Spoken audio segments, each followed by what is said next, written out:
PM special की शुरुआत करते हैं और आज हम सबसे पहले बात भारत की उस विविधता की करेंगे जो कि कदम कदम पर पग पग बदलती रहती है और जिस पर विवाद भी आजकल पग पग बदलता रहता है। ऐसा कहा जाता है कि हिंदुस्तान वो देश है जहां पर आप जैसे जैसे आगे बढ़ेंगे आपका सामना एक नई भाषा के साथ होगा।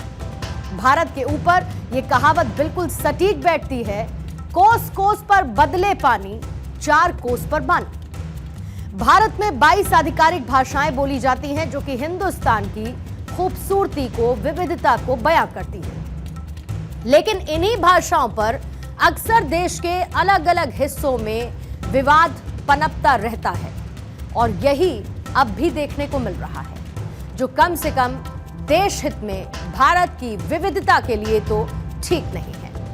आज हम ऐसे ही एक भाषा विवाद का विश्लेषण करेंगे जिसने फिलहाल बंगाल से लेकर दिल्ली तक सियासी तूफान मचा रखा है।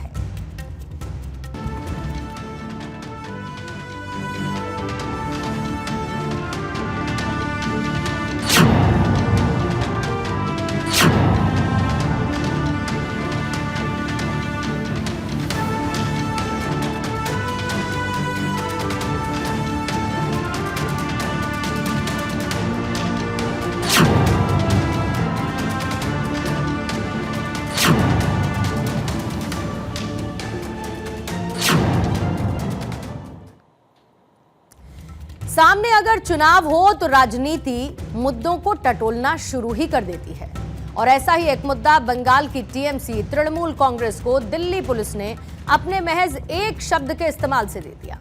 यह शब्द था बांग्लादेशी भाषा। दिल्ली पुलिस के इस एक शब्द ने किस तरीके से एक विवाद को जन्म दे दिया और कैसे टीएमसी ने इसे बंगाली भाषा की अस्मिता से जोड़ते हुए सियासी बवाल शुरू कर दिया है, यह भी समझिए। दरअसल साल 2026 में बंगाल में विधानसभा चुनाव होने हैं और ऐसे में दिल्ली पुलिस के पत्र ने, जिसमें लिखे गए एक शब्द ने पश्चिम बंगाल की सीएम ममता बनर्जी को बैठे बिठाए हाथों हाथ एक मुद्दा दे दिया है। दिल्ली पुलिस का ये वो लेटर है और जिसे लोधी कॉलोनी पुलिस स्टेशन के इंस्पेक्टर अमित दत्त की तरफ से लिखा गया था। दिल्ली पुलिस ने चाणक्यपुरी में मौजूद बंग भवन को एक पत्र भेजा जिसमें बांग्लादेशी भाषा शब्द का इस्तेमाल किया गया है। आम दिनों में शायद इस शब्द पर किसी भी तरीके का हो हल्ला नहीं होता, यह शब्द चुपचाप निकल जाता, लेकिन असल ताकत वक्त की होती है और सामने खासतौर पर जब चुनावों का वक्त हो तो मौका ढूंढ ही लिया जाता है, जैसा कि फिलहाल पश्चिम बंगाल में टीएमसी को मिला है और जिस पर टीएमसी से लेकर ममता बनर्जी आग बबूला है। मामला दिल्ली पुलिस की गिरफ्त में आए 8 संदिग्ध बांग्लादेशी नागरिकों से जुड़ा था, जिस पर एक लेटर दिल्ली पुलिस की तरफ से लिखा गया था। दिल्ली पुलिस ने वैध दस्तावेजों के बगैर भारत में रह रहे 8 संदिग्ध बांग्लादेशी नागरिकों की गिरफ्तारी के संबंध में बंग भवन के कार्यालय प्रभारी को एक लेटर लिखा।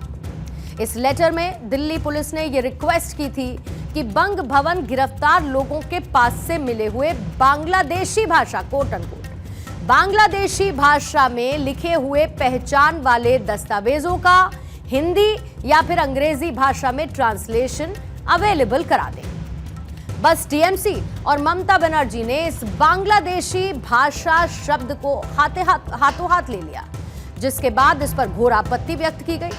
साथ ही टीएमसी ने यह तक कहने से परहेज नहीं किया कि बीजेपी बंगला विरोधी है।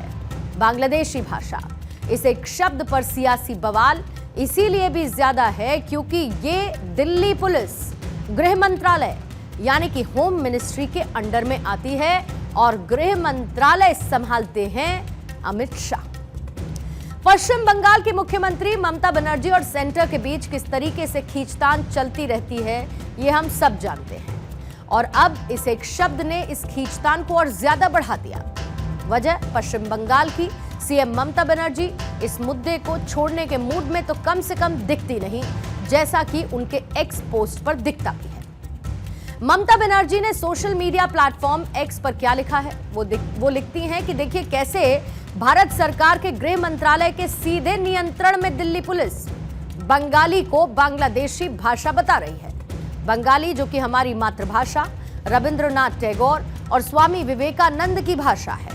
ये वो भाषा है जिसमें हमारा राष्ट्रगान और राष्ट्रगीत लिखा गया, वो भाषा जिसमें करोड़ों भारतीय बोलते और लिखते हैं, वो भाषा जिसे भारत के संविधान ने पवित्र माना है, उसे मान्यता दी है और उसे अब बांग्लादेशी भाषा बताया जा रहा है। निंदनीय, अपमानजनक, राष्ट्र विरोधी, असंवैधानिक, ये भारत के सभी बांग्ला भाषी लोगों का अपमान है और वो इस तरीके की भाषा का इस्तेमाल नहीं कर सकते जो हम सभी को नीचा और अपमानित करती हैं। ये पूरा का पूरा ट्वीट एक्स पर ममता बनर्जी ने किया है। एक शब्द पर आपत्ति को लेकर कुल मिलाकर एक लंबा चौड़ा पोस्ट ममता बनर्जी करती है, जिसमें बीजेपी और केंद्र सरकार पर जमकर भड़ास निकालती है। हालांकि ममता जिस तरीके से केंद्र को इस एक शब्द के जरिए टारगेट कर रही हैं, उसे लेकर यह कहना बिल्कुल भी गलत नहीं होगा कि दिल्ली पुलिस तो सिर्फ बहाना है, केंद्र असल में निशाना है। भाषा विवाद पर यह गतिरोध कोई नया नहीं। कई और राज्य ऐसे हैं जहां पर इस तरीके का विवाद दिखता है, लेकिन जो पश्चिम बंगाल का विवाद है यह नया भी है और कहीं ना कहीं बंगाल बीजेपी को परेशान करने वाला भी है। और यही वजह थी कि केंद्रीय गृह मंत्री अमित शाह ने बंगाल के बीजेपी सांसदों के साथ एक अहम बैठक की और ऐसा माना जा रहा है कि इस बैठक में आगे करना क्या है, इसको लेकर रणनीति भी बनाई गई हो। दिल्ली पुलिस के बांग्लादेशी भाषा वाले इस एक शब्द पर टीएमसी से लेकर खुद ममता बनर्जी अग्रेसिव अप्रोच में है और वजह भी साफ है कि लंबे समय के बाद दीदी को कोई मौका मिला है केंद्र और बीजेपी को हाथों हाथ लेने का, क्योंकि लंबे वक्त से वो अपने ही कानून और शासन के चलते लगातार सवालों के घेरे में और बीजेपी के टारगेट पर थी। और ऐसे में पश्चिम बंगाल की मुख्यमंत्री की कोशिश यही है कि भाषा विवाद वाले इस मुद्दे को उन सभी मुद्दों से ओवरलैप कर दिया जाए जिससे वो परेशान है। फिर चाहे वो पश्चिम बंगाल के मुर्शिदाबाद जिले में अप्रैल में सांप्रदायिक हिंसा का मामला हो, जिसको लेकर कलकत्ता हाईकोर्ट की तरफ से गठित जांच समिति ने गंभीर खुलासे किए, फिर चाहे कोलकाता का आरजी कर मेडिकल कॉलेज का मामला, ट्रेनी डॉक्टर की रेप और हत्या के बाद मामला, और फिर चाहे पश्चिम बंगाल में 2023 के पंचायत चुनावों के दौरान बड़े पैमाने पर हिंसा का मामला क्यों ना हो, ये सब कुछ ढक जाए इस एक मुद्दे की ओट में। बीजेपी के कोटे में ऐसे कई मुद्दे हैं जो कि पश्चिम बंगाल की मुख्यमंत्री की चुनावों के दौरान मुश्किलों को बढ़ा सकते हैं और ऐसे में ममता के हाथ अब ये भाषा वाला मुद्दा लगा है जिस पर पूरी टीएमसी एक सुर में हमलावर है। The Lodi Colony Police Station in Delhi, which falls under the Ministry of Home Affairs and reports to the Honorable Home Minister, has written a letter to our Bango Bhavan in Delhi calling Bangla, our mother tongue, a Bangladeshi language. Bangla is spoken by 25 crore people globally. It is one of 22 constitutionally recognized languages in India. It is one of 11 classical languages in India. To call this a Bangladeshi language on official documentation is a calculated action. This is not a mistake. It's not a clerical error. This is a calculated action. What the Ministry of Home Affairs and what the BJP are trying to do systematically is to delegitimize our language. तो आपने सुना TMC की सांसद महुआ मोइत्रा को। आरोप यह है कि बांग्ला भाषा को बांग्लादेशी भाषा बोलकर जानबूझकर यानी कि इंटेंशनली बीजेपी और केंद्र सरकार ने 25 करोड़ बांग्ला भाषी लोगों को अपमानित किया। दूसरी तरफ बीजेपी ने भी अब स्ट्राइक बैक करना शुरू कर दिया। बीजेपी ने सोशल मीडिया प्लेटफॉर्म एक्स पर एक पोस्ट के जरिए टीएमसी पर काउंटर किया। बीजेपी यहां पर लिखती है कि दिल्ली पुलिस ने 8 अवैध बांग्लादेशी नागरिकों को पकड़ा और उनकी बोलचाल की भाषा को बांग्लादेशी भाषा कहा।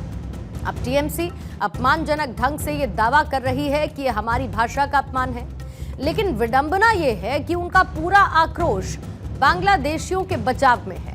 इसका भारत या फिर भारतीय बंगालियों से लेना देना क्या है?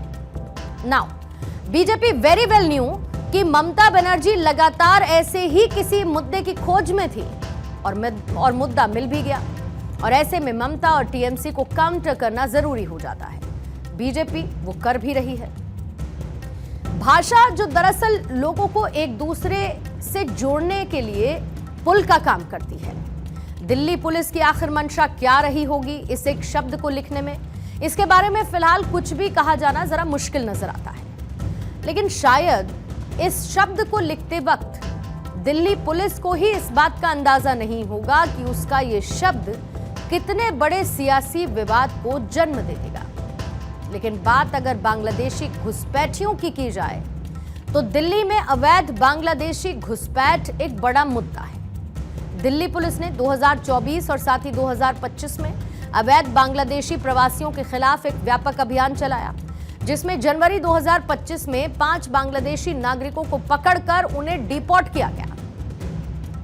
जून 2025 में उत्तर पश्चिम दिल्ली में 66 बांग्लादेशी नागरिकों को हिरासत में लिया गया। जुलाई 2025 तक दिल्ली पुलिस ने 600 से अधिक अवैध बांग्लादेशियों की पहचान की और डिपोर्टेशन प्रक्रिया को शुरू कर दिया।